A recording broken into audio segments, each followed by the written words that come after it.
This video is about the meaning of registration of NGOs.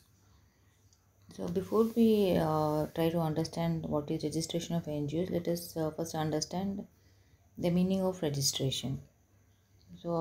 As per the Cambridge Dictionary, the registration is a record of someone's name on an official list. And as per Collins Dictionary, the registration of something such as a person's name or the details of an event is the recording of it in an official list.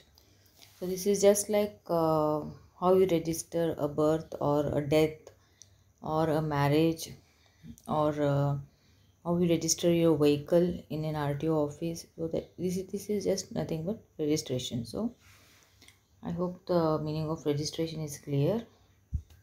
Now let us try to understand the meaning of registration of NGOs.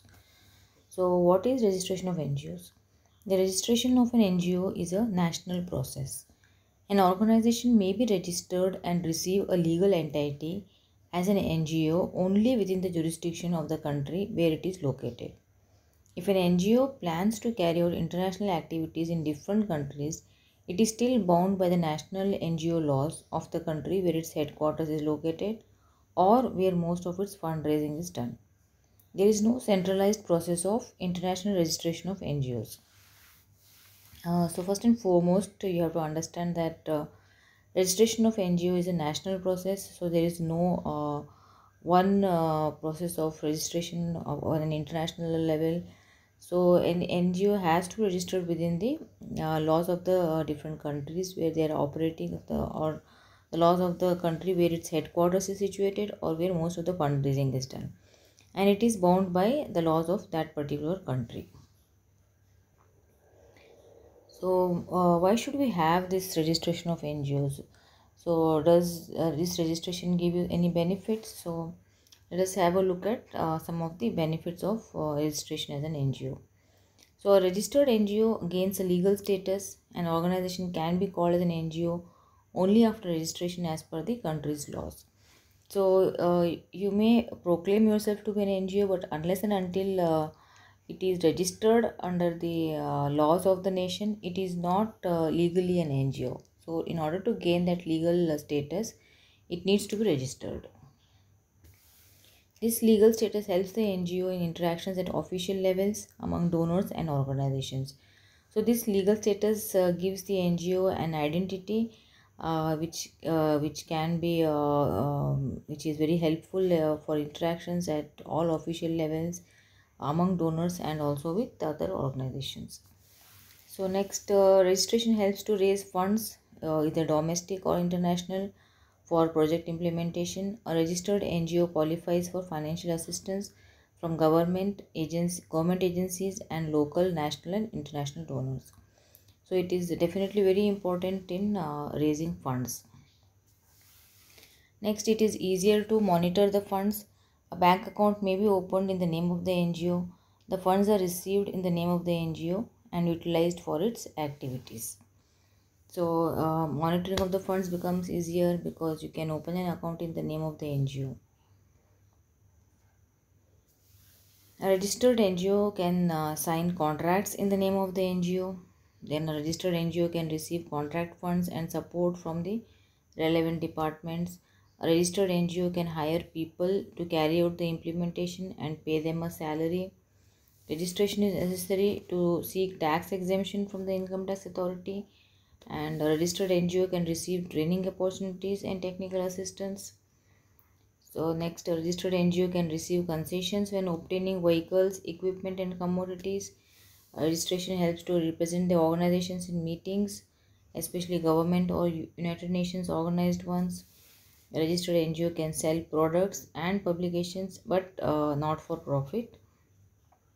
And the registration process may indirectly make the functioning of the NGO more systematic and planned.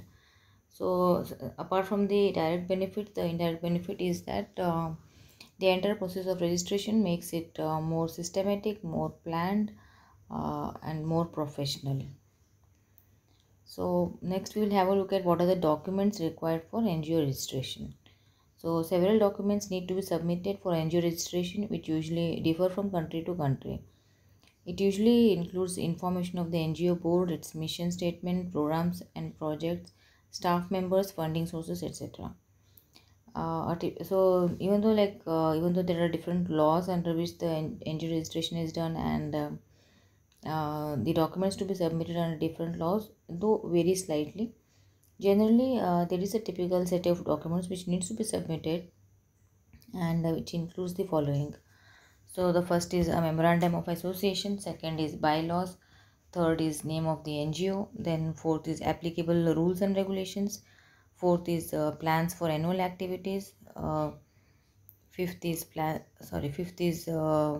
for annual activities, sixth is plan for financial reports and audit reports, seventh is annual reports, eighth is sources and pattern of income and expenditure, ninth is minutes of the executive board or general assembly that endorses the setting up of the NGO, 10th is letters of support or references, and next other documents which may vary. Then, so these are the list of the documents for NGO registration. Now let us have a look at the process of NGO registration in India. In India, an NGO may be registered under the following acts. The first is Society Registration Act 1860 as a society, and Cooperative Societies Act as a cooperative society, which varies from state to state. There is different states have their own cooperative societies acts, and it can be registered under the respective state cooperative societies act. Then Companies Act 2013 as a company, Indian Trusts Act as a trust. So registering as an NGO is also a huge responsibility. There are usually a lot of obligations that go with registration, such as reporting to the local government, keeping detailed financial records, providing detailed records to the tax office, including proper auditing of accounts, setting up an office space, etc. So along with the registration, along with the benefits of registration, also it comes with some responsibilities which need to be taken care of. So these are the references for the preparation of this material, and these can be accessed to look at it in much more detail. Thank you.